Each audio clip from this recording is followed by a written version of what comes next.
work at a gas station in rural Pennsylvania. It's a boring job, but it's pretty easy and it pays alright. A few weeks ago, this new guy started. I'll just call him Jeremy. Jeremy is weird. He's about 25 or 26, and he hardly speaks, but he's got the creepiest laugh I've ever heard. My boss and I have both noticed this, but it's never been a problem, so there's not much we can do about it.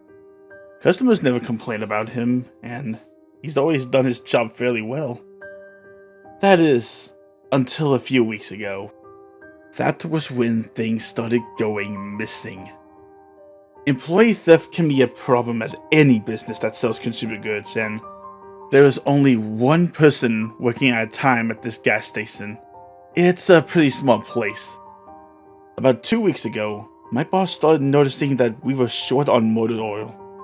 At first, it was a few containers at a time, then entire shelves and boxes from the back room. Pretty soon, entire shipments would be gone the day after we got them, and it would always be right after Jeremy's shifts. My boss has checked the security camera tapes from every single night he worked, but he would never catch him in the act. Jeremy would lock up at closing, then the motor oil would be gone the next day. My boss usually takes the tapes home with him to try and catch Jeremy stealing, but his daughter had a softball game last night, so he asked me to watch the tapes for him. He offered to pay me overtime under the table, so obviously I took that offer. There are 3 cameras, so he gave me 3 different tapes to check. I figured it would be a long night, but I'm trying to save up for a vacation, so I really needed the money. I took the tapes home, popped them into a VCR, and sat back. 2 days ago, Jeremy started at 4 p.m. Everything seemed pretty normal at first. He counted up his drawer, switched off with the girl who was working before him, and waited for a customer. The first person who came in was Mrs. Templeton. The timestamp on the video read 4:03 p.m. A regular. She picked up her cigarettes and a newspaper, and paid with a 20. Nothing unusual there. The next customer was a local guy named Ron. He drives a motorcycle, usually comes in every few days. He filled up his tank, got a bag of beef jerky, and paid with his credit card, then left. Next was some guy with a cowboy hat. I've never seen him before, but we get plenty of strangers passing through, just like any gas station. He got $40 worth of diesel fuel, paid with a $100 bill, then went on his way. I sat back inside. The only thing more boring than doing this job is watching someone else do it. My boss's offer was enough to keep me watching though, so I just left the tape on. Everything seemed pretty normal. I had a feeling that if Jeremy was stealing more oil, he knew we'd be suspicious of him by now. I didn't expect him to be dumb enough to let us catch him on camera. Things stayed boring and routine until about 5 o'clock p.m. At 5:03, Mrs. Templeton came back in. She must have forgotten something, but she didn't. She bought the same pack of cigarettes as before, and the same newspaper. She paid with another 20. That's odd, I thought. But then again, she's a little absent-minded. I thought Jeremy should have told us she already got her smokes, but it's not against the rules to sell somebody the same thing twice. That's when Ron came in again. He bought another tank of gas for his motorcycle again. I later checked the outdoor camera because I thought maybe he had another car he wanted to fill up. And the same pack of beef jerky. He paid with his credit card again. No big deal, I figured this was just a weird coincidence. Mrs. Templeton is forgetful, and Ron probably owns more than one Harley. That's when the guy in the cowboy hat came back in. I felt a chill run down my spine. Don't get diesel. Don't get diesel, I found myself whispering to my empty living room. But he did.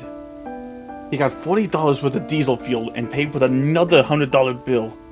Every move he made was identical to his first visit, right down to the way he scratched his nose before he walked out. Either this guy is rich, owns a lot of trucks, and just moved into town, or something really bizarre is happening. I kept watching. Every customer for the next hour was the same as before. Every single one. I was seriously freaked out. And then at 6:03, Mrs. Templeton walked back in. She bought her cigarettes and newspaper again and paid with a 20. I thought I was gonna lose it. I only watched through another half hour before I started fast forwarding through the rest. It was all the same. Every customer would come in at the exact same times, exactly 1 hour apart. Now I know what you're thinking.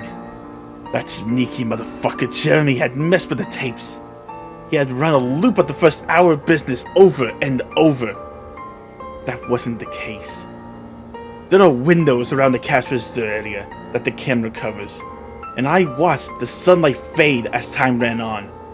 Jeremy's routine didn't loop over. He swept, he mopped, restocked, and did all of his duties exactly how to expect. But the same customers kept coming in. I was panicking at this point. Something was seriously wrong with what I was seeing, and I had no explanation for it. I skipped ahead to when he locked up and walked out to his car. He hadn't stolen anything, but I kept watching, just to make sure. I fast-forwarded one last time, to about midnight.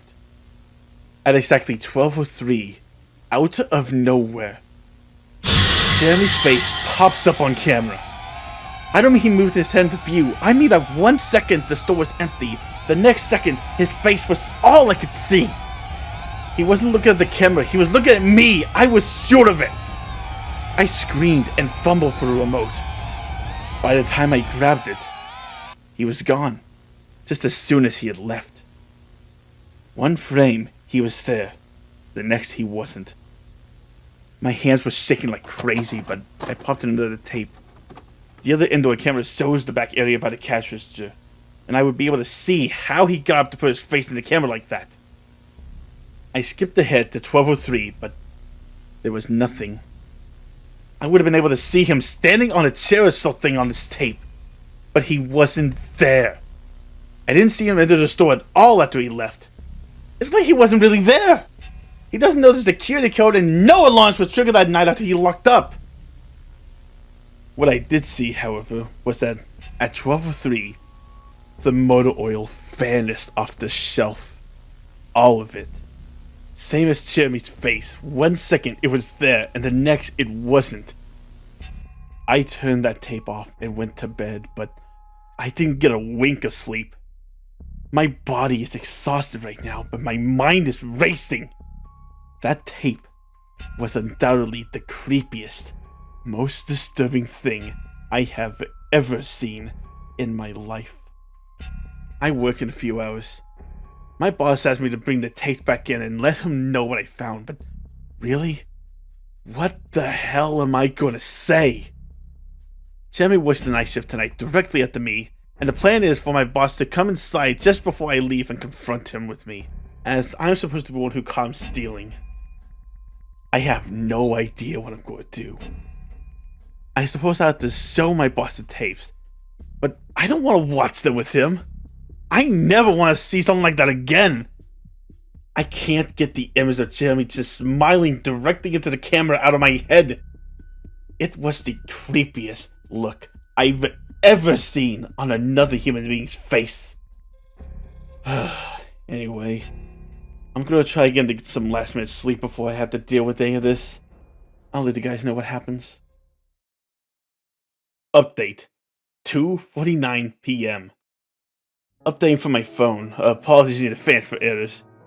My boss just finished watching the last of the tapes. I told him what to expect, but you really can't prepare someone for something like that. He's scared shitless. I still am too. And Jeremy is due to come in at 4. We've got a little over an hour to get our shit together, but neither of us knows what to say to him. Is he just a fucked up guy who likes to steal motor oil and scare the shit out of people? Or is he something else? I don't know if this is crazy, but does anyone think he could have had anything to do with the time loop? My boss said he never noticed anything like that on the other tapes, but the way he popped up in this one made me think he knew I would be watching.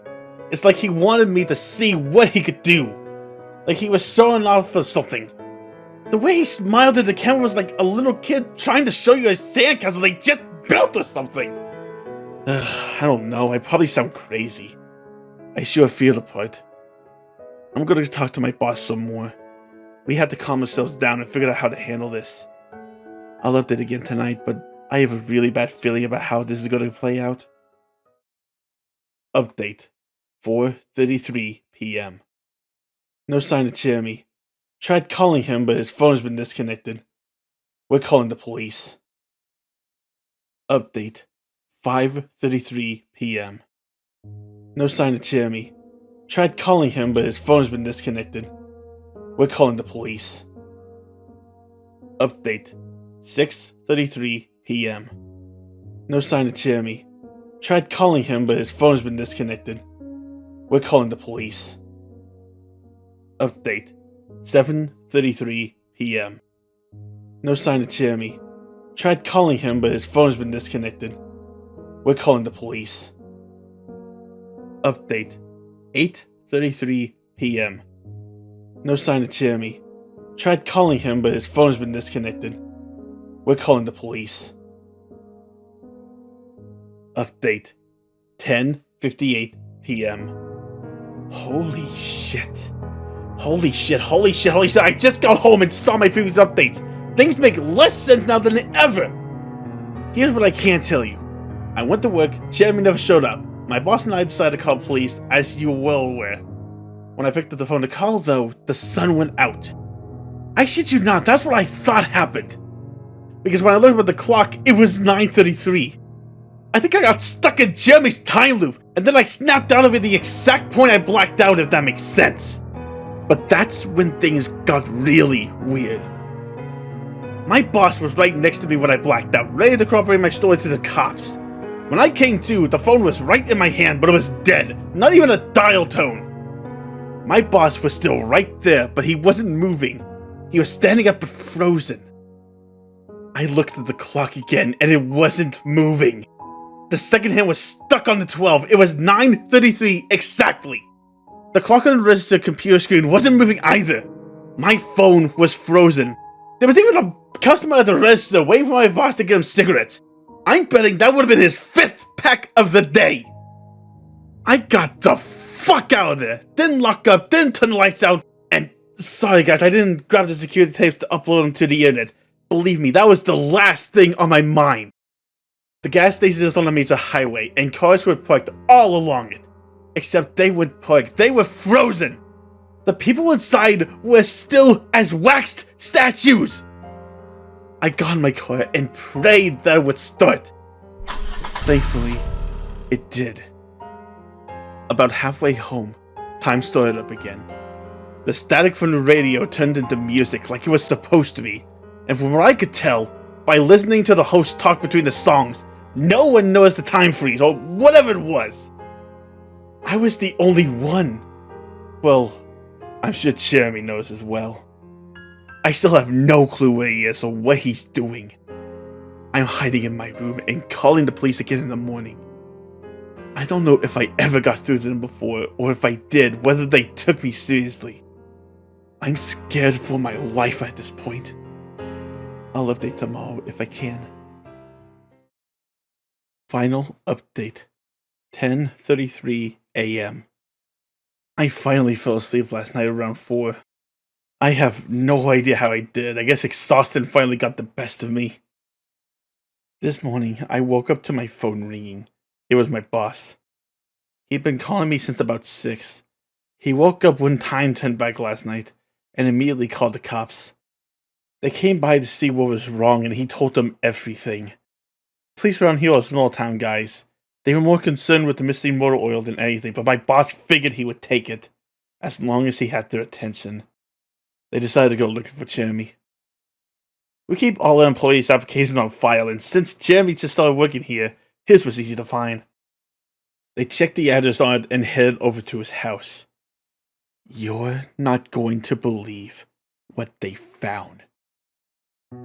The address Jeremy listed on his application was an empty lot. Or at least, now it is. There used to be a house there, but it burned down in 1993.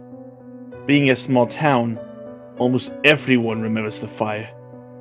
A family of 4 used to live there way back then. Rumor has it that they had an estranged son who they never talked about. But I can't say for sure that's true. What I can say is true is that after an insurance investigation, the fire was ruled as an arson. The entire house was soaked in oil and torched with a Molotov cocktail. The entire family was sleeping when it happened. None of them survived. They never caught the guy who did it. Rumor has it that when they tried to contact the estranged son, no one could find him. Anyways, my boss called me and told me this, and I freaked out. Then he asked me to come to the gas station. "What are you, crazy?" I said. But he assured me that the cops were there with him. But then he dropped a bomb. The FBI were also in town, and they were going to talk to me one way or another. So I might as well come in. It was about 7:15, and I wanted to go back to bed.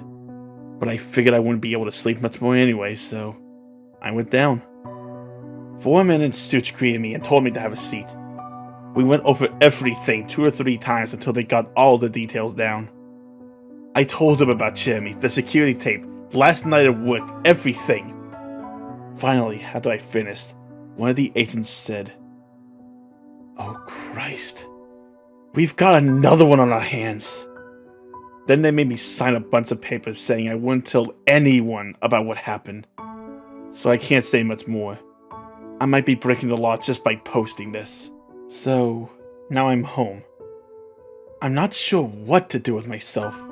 That agent's words when I told him the story are going to haunt me for the rest of my life. Anyways, I've gotta go. I have some errands to run today. And then I have to go into work to pick up some tapes. My boss and I think this new guy, Jeremy, he's a complete creep, is stealing motor oil, and I have to watch the security first to see if I can catch him doing it. I have better things to do, but my boss is paying me overtime under the table, and I'm trying to save up for a vacation, so I could really use the money. It should be pretty simple. The oil always goes missing right after it shifts. I figured I'll just watch the tapes, catch him in the act, and that'll be that.